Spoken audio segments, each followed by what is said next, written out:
Hi everybody, I'm here to read another chapter in Izzy's story, The Mill and Beyond, a little story I wrote about a dog who was rescued by Serenity Animal Hospital, and I adopted her. And so I'm going to read chapter 7, but before I start reading chapter 7, there's a couple things I wanted to tell you. First of all, this is Mouse.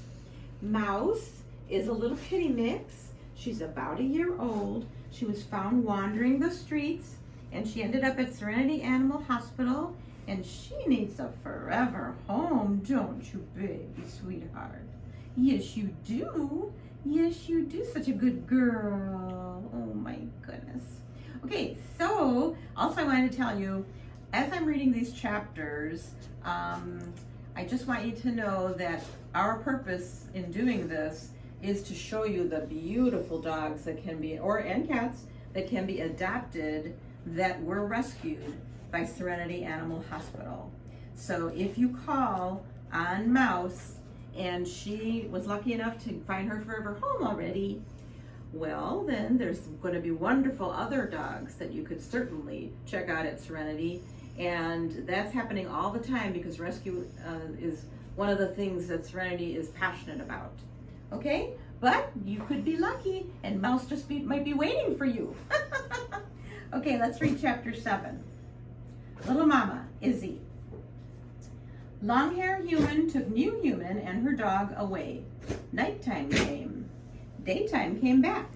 I sniffed the human with the short hair who visited me when long-haired human wasn't around. She gave me the soft touch. It felt good. She didn't talk very loud. Sometimes the dogs barked louder, and I saw her lips moving, but didn't hear what she said. This time I heard Pittie, and she slipped the long thing over my head. She said Izzy a lot. When she brought me back to my home across from Big Mama, she did something I never saw before. Human with short hair bent over me and brought her face real close to the top of my head. Maybe she was sniffing my scent? I decided to ask Big Mama about it. Big Mama, did you see what short hair human did to the top of my head? Looked like she licked you. My friend seemed sure of herself. I figure she sniffed my scent so she can remember me. I preferred sniffing to licking. I sat down in my crate, ready for a long visit with my friend on the other side of the human path. Big Mama was still talking when short hair human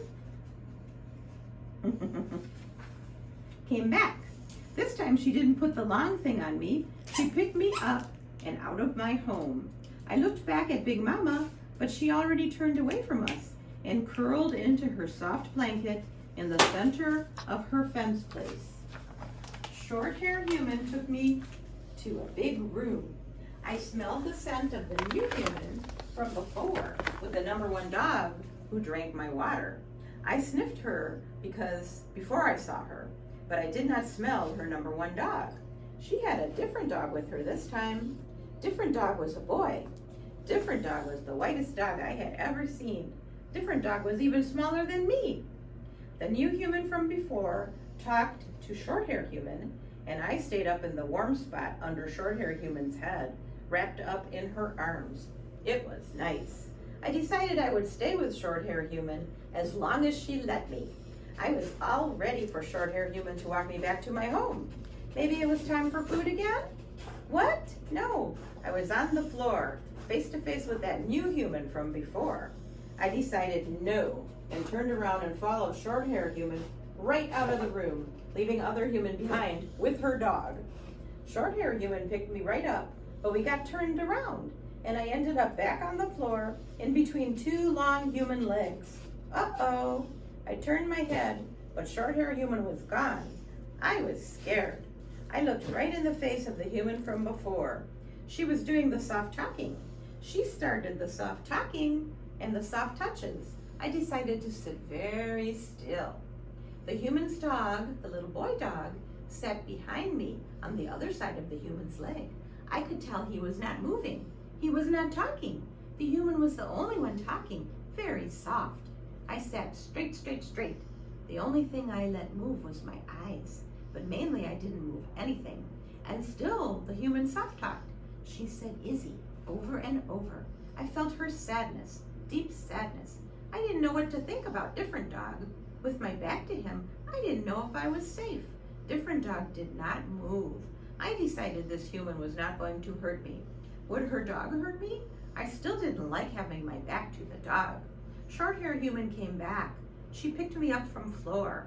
I liked being close to her. I settled into her warm. The two humans soft-talked. I felt sleepy. Different Dog never said anything. Didn't jump, didn't try to nip me. I guessed I fell asleep a little bit because next time I looked up, I was on my soft blanket across from Big Mama. Look at this baby. What a good doggy. What a good doggy you are. Oh, you ready for a nice forever home? Yeah, people should, let's see, our name is Mouse. And we are on Pet Finder, and we are at Serenity Animal Hospital in Sterling Heights, Michigan. And Izzy's story, The Mill and Beyond, is on Amazon. Alrighty, we will see you next time.